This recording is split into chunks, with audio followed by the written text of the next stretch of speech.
Hello दोस्तों, कैसे हैं आप सब लोग।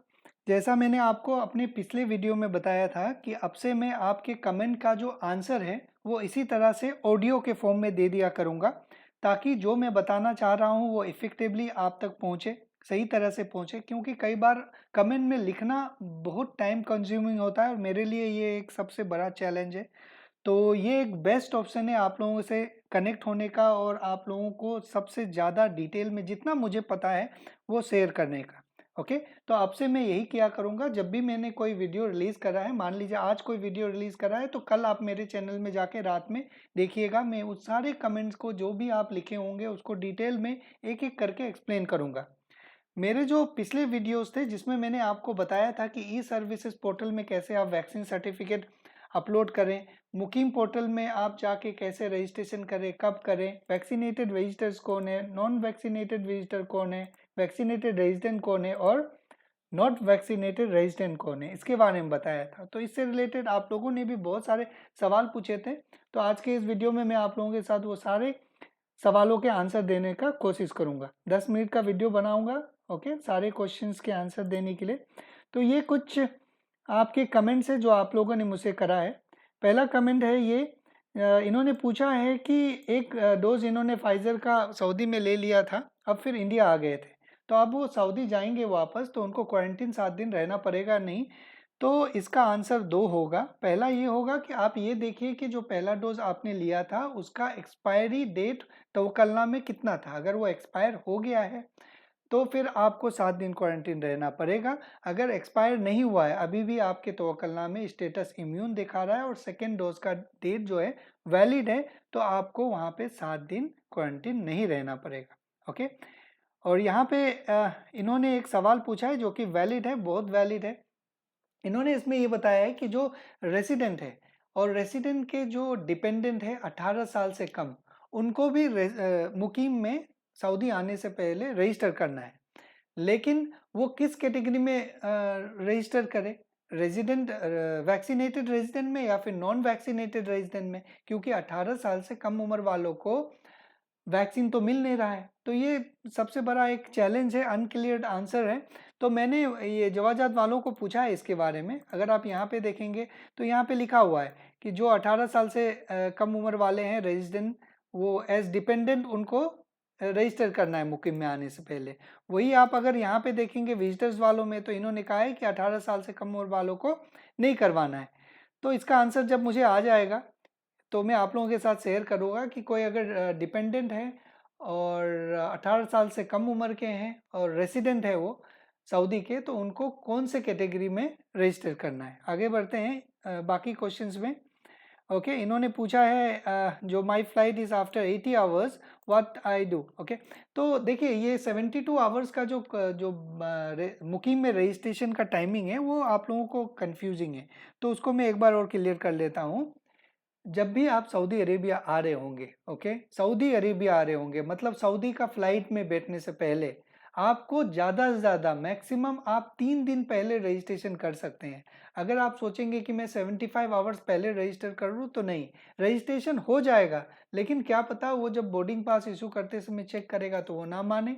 ओके, तो इसका ध्यान रखिएगा कि आप मैक्सिमम 3 दिन तक ही कर पाएंगे, 4 दिन पहले नहीं कर पाएंगे। अपने फ्लाइट के टाइमिंग से कावर्स गिन लीजिएगा, उस हिसाब से आप कर लीजिए।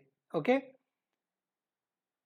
ओके, अब आगे इन्होंने पूछा है how to get e services. देखिए जब भी मैं कोई आप लोगों के साथ वीडियो शेयर करता हूं तो उसके डिस्क्रिप्शन में सारे लिंक दे देता हूं, आप वहां भी जाके चेक कर सकते हैं। यहाँ पे इन्होंने अबू ने एक लिंक भेज दिया है उनको, थैंक यू वेरी मच। आप लोग कई बार पार्टिसिपेट करते हैं कमेंट्स में, मुझे काफ़ी अच्छा लगता है, क्योंकि मेरे टाइम की वजह से मैं कई बार सारे कमेंट्स को आंसर नहीं दे पाता हूँ। ओके,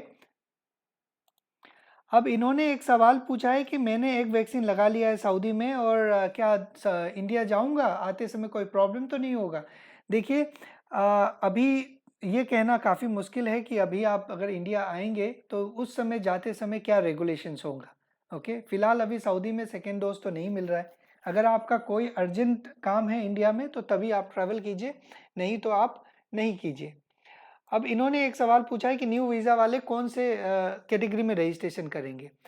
आपको इसका आंसर खुद ही मिल जाएगा अगर आप मुकीम में जाएंगे तो। अगर आप मुकीम में जाएंगे तो अगर आप विजिटर्स में जाएंगे तो यहाँ पे बहुत सारा डिटेल लिखा हुआ है। ओके, अब आप रेजिडेंट में जाएंगे तो यहाँ पे इकामा नंबर लिखा हुआ है।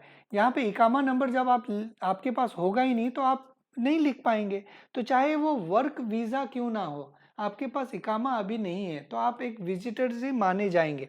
ठीक है, अब इन्होंने यहाँ पे एक सवाल ये पूछा है कि इन्होंने ई सर्विसेज पोर्टल में जो अपना वैक्सीन सर्टिफिकेट अपलोड कर लिया है, लेकिन तवक्कलना में चेक नहीं कर पा रहे हैं क्योंकि जब भी वो लॉगिन करने का कोशिश कर रहा है उनका सऊदी के सिम में जा रहा है और सिम में कुछ प्रॉब्लम है। तो उस केस में आप एक काम कीजिए, आप ये जो मिनिस्ट्री ऑफ हेल्थ है उनसे कांटेक्ट कीजिए। MOH को आप एक ईमेल लिखिए 937@moh.gov.sa पे आप ईमेल लिख के उनको पता कीजिए। क्योंकि अगर आप किसी को बोलेंगे सऊदी में कि भाई मेरा लॉगिन करके देख ले, तो वो भी नहीं हो पाएगा क्योंकि मोबाइल तो आपके पास है, सिम आपके पास है इंडिया में, तो OTP तो आपके पास आ ही नहीं रहा है। ओके, ये एक सॉल्यूशन आपके पास हो सकता है। इन्होंने पूछा है तवक्कलना नहीं खुल रहा है अभी भी, आप ट्राई कीजिए। जो मैंने आपको 7 ट्रैवल सूट गाइडलाइंस बताए हैं वो आप देख लीजिए मेरे पिछले वीडियोस में, ट्राई कीजिए, आपका हो जाएगा। यहाँ पे किसी ने पूछा है कि how to check exit re entry. Exit re entry आप आराम से चेक कर सकते हैं मुकीम पोर्टल पे। यहाँ पे जीशान ने कहा है कि मैं चेक कर बता सकता हूँ। Thank you very much Zeeshan. Okay, इसके ऊपर मैंने और एक वीडियो बनाया है कि कैसे चेक करना है, आप लोग मेरे चैनल में जाके देख सकते हैं। इमरान, आप मुझसे पूछ रहे हैं कि किसी को कोरोना हो गया उसको वैक्सीन लेना ज़रूरी है या नहीं। ये सऊदी के मुताबिक जिनको कोरोना हो गया है, सऊदी में जो रूल्स है उसके मुताबिक वो 6 महीने बाद ही वैक्सीन ले सकता है। ओके, अब मेरा पर्सनल ओपिनियन इस पे मैटर नहीं करता है क्योंकि ये एक मेडिकल एक्सपर्ट ही बता पाएगा कि लेना चाहिए या नहीं लेना चाहिए। इन्होंने पूछा है कि पहला डोज मैंने सऊदी में लगवाया और सेकेंड डोज क्या हम इंडिया में आने के बाद मैं सेकेंड डोज लगवा सकता हूँ, कोई प्रॉब्लम तो नहीं होगा। मैं इसका आंसर नहीं दे पाऊंगा क्योंकि ये मेडिकल से रिलेटेड क्वेश्चन है। कुछ एज्यूम करना, कुछ गेस करना भी प्रॉब्लम है। ये हेल्थ से रिलेटेड इशू है। तो जब आप इंडिया में जाएंगे तो कोई डॉक्टर से, जहाँ पे वैक्सीन सेंटर है वहाँ पे जाके पता कीजिएगा मैंने ये वैक्सीन लिया है, ये बैच नंबर का लिया है, तो क्या मैं ये वैक्सीन ले पाऊंगा, नहीं ले पाऊंगा। यहाँ पे किसी ने और ने पूछा था तो अबू ने भेज दिया, thank you very much E services portal का। और यहाँ मुझे बता रहे हैं कि रेजिडेंट को तीनों से लेना देना है। ओके, रेजिडेंट को ई सर्विसेज से भी लेना देना है, रेजिडेंट को मुकीम से भी लेना देना है। इंडिया से कुवैत जाने कौन से वैक्सीन लेना पड़ेगा, इसके बारे में मुझे पूरा इन्फॉर्मेशन तो नहीं है, लेकिन सऊदी में जो वैक्सीन अप्रूव्ड है वही वैक्सीन कुवैत में भी है। फाइजर, एस्ट्राजेनेका, मॉडर्ना और जॉनसन, यही चारों वैक्सीन है कुवैत के लिए भी। यहाँ पे कमाल ने पूछा है कि सऊदी का नंबर बंद है तो ई सर्विसेज पोर्टल पे OTP आएगा। कमाल, जब आप रजिस्ट्रेशन कर रहे होंगे तो वहाँ पे कोई भी नया आप नंबर डाल सकते हैं, जरूरी नहीं है कि आपका जो अफसर वाला नंबर है वही आप डालें। अगर आपके पास सऊदी का नंबर नहीं है तो किसी भी फ्रेंड को बोलिए कि उनके नाम पे एक नंबर ले लेगा और उससे आप यूज़ कीजिए। जब यहाँ पे आएंगे तो आप उनको लौटा के अपना नया नंबर ले लीजिएगा, यही एक ऑप्शन है अभी। यहाँ पे उन्होंने भी पूछा है कि न्यू वीज़ा वाले कौन सा कैटेगरी में आएंगे। वो आएंगे विजिटर्स के कैटेगरी में क्योंकि उनके पास तो इकामा है नहीं, है ना। और अगर आपके तवक्कलना में इम्यून दिखा रहा है और वो सेकेंड डोज का जो डेट वैलिड दिखा रहा है तो कोई ज़रूरत नहीं है आपको ई सर्विसेज पोर्टल में दोबारा से रजिस्ट्रेशन करने के लिए। ओके ओके, अगर आपने मॉडर्ना लिया है कतर में एक डोज तो आपको कुछ नहीं करना है। आप बस जब सऊदी जाने वाले होंगे तो आपको 7 दिन का क्वारंटीन पैकेज ले लीजिएगा अपने टिकट के साथ ही और सऊदी आ जाइए। ये जो आपका वीज़ा एक्सपायर हुआ है अभी चेक करते रहिएगा, क्या पता एक्सटेंड होगा क्योंकि अभी लोगों का एक्सटेंड होना शुरू हो गया है। यहाँ पे मुदस्सिर खान बोल रहे हैं कि मेरे भाई जाने का टाइम होगा तभी तो रजिस्ट्रेशन करेंगे। मुदस्सिर, आप अगर फ्लाइट का इंतज़ार कर रहे हैं डायरेक्ट, इसका मतलब ये नहीं है कि बाकी कोई लोग नहीं है जाने वाले। कई लोग दूसरे दूसरे कंट्री में रुके हुए हैं, वो सऊदी जाने वाले हैं, उनके लिए ही ये इन्फॉर्मेशन है, आप इग्नोर कीजिए ये इन्फॉर्मेशन को। यहाँ पे सेम क्वेश्चन है कि सऊदी में उन्होंने एक डोज ले लिया है, अब इंडिया छुट्टी जाना चाहते हैं, आते समय कोई प्रॉब्लम तो नहीं होगा, ये अभी बताना मुश्किल है। तो मैं बस आपको यही बोलूँगा कि इंडिया तभी जाइए आप जब आपको बहुत ज़रूरी है, नहीं तो अभी इंतज़ार कीजिए, आराम से सेकेंड डोज़ ले लीजिए क्योंकि जुलाई से उसका स्टार्ट हो रहा है, तभी जाइएगा। आप इंडिया के नंबर से रजिस्ट्रेशन बना सकते या नहीं बना सकते, आप अगर पहली बार रजिस्ट्रेशन कर रहे हैं तो शायद बना सकते हैं, लेकिन आप अगर रेसिडेंट हैं तो आपको वहाँ पे अपना इकामा नंबर वगैरह डालना रहेगा। मुझे अच्छे से याद नहीं है कि रजिस्ट्रेशन समय कौन-सा इंटरफ़ेस था। आप एक काम कीजिए, मैंने एक तवक्कलना का रजिस्ट्रेशन पे एक वीडियो बनाया है, वो शुरुआत से देख लीजिएगा, उसमें आपको पता चलेगा। मैंने बताया होगा वहाँ पे जब नंबर में इंटर कर रहा होगा तो इंडिया वाले डाल सकते हैं, नहीं डाल सकते, एक बार चेक कर लीजिएगा। अभी अगर आपने आधार कार्ड से रजिस्ट्रेशन करा है तो पासपोर्ट से भी आप इंटर कर सकते हैं, ओके? कोई परेशानी का बात नहीं है। नया कोविन में एक ऑप्शन आया है, आप उसमें जाके अपना पासपोर्ट नंबर इंटर कर लीजिएगा। अगर आपके डेट ऑफ बर्थ में और नेम में या फिर पासपोर्ट नंबर में कहीं पे भी कुछ भी प्रॉब्लम है तो आप एक काम कीजिए। सबसे पहले अगर आपने आधार नंबर से अपना रजिस्ट्रेशन करा है, वैक्सीन सर्टिफिकेट में आधार नंबर है तो पासपोर्ट नंबर इंटर कीजिए।